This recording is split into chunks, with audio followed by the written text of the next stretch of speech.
Let's go back to Ford here. Our shares up about 4.5%. Erin Keating joins us right now, executive analyst over at Cox Automotive. We've seen the numbers. We've seen the beat. Vehicle sales in terms on a unit basis down about 10%. But of course, we see the revenue numbers, and more importantly, we see the margins, Erin. This was a shift away from some of those lower margin vehicles to those higher margin SUVs. Is this a one-off, or is this the long-term story for Ford?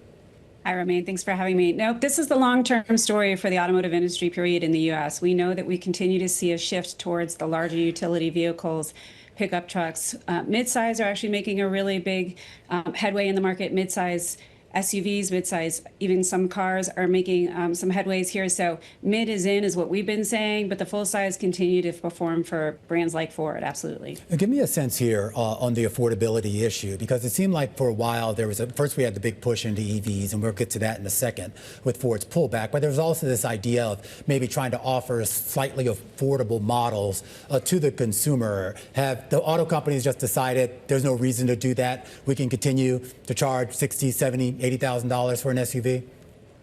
You know, it's a good question. There are certainly brands on the market that are continuing to cater towards that $35,000, $40,000 range for those mid-sized vehicles. And so there are brands that are actually catering to those buyers. But for sure, in the U.S. market, we are seeing that the upper end of that K-shaped economy continue to support really expensive, big, full-size pickups, full-size SUVs, and Ford has the number on that. They, as well as General Motors and Stellantis, I mean, these are the three big domestic manufacturers that continue to push out larger vehicles at higher prices, and consumers keep coming for them. What did we learn in this report, at least in what you've seen so far, about their EV business and where it's going? Ford's EV sales plunged 41% in the second quarter. Do they need the EV business to keep growing? You know, I think that every manufacturer right now is looking globally, and they understand that EV is the name of the game for the, future 10 years down the road, I'd say, even pushing it out that far, at least in the U.S. business. So there's sunk cost in developing EV technology. There's no reason why all the manufacturers are going to just completely back away. But surely they saw that maybe they had made the wrong moves with which EVs they brought out first, and decided to relook at how they actually built those EVs. So, of course, most people have heard of their EVDC, the development center that's out in California. That's the Skunk Works organization that's been developing that new universal EV platform vehicle that's supposed to be coming out around $30,000 in 2027. And so they're back at the game here, but they're trying to do it in a much more efficient and effective way where they're not having to write down those big losses in the future. And just going back to the SUVs, we've also seen competitors, General Motors, kind of also cash in on that resilient demand for SUVs. How does Ford distinguish itself?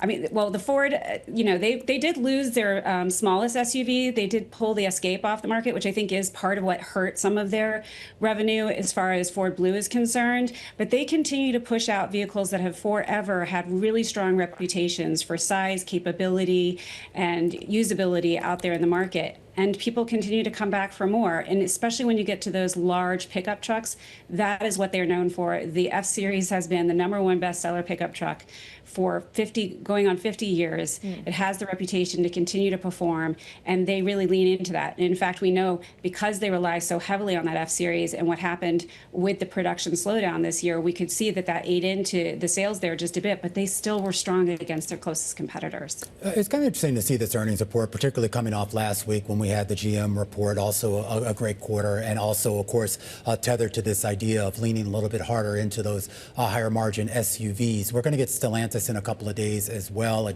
much different product mix to a certain extent.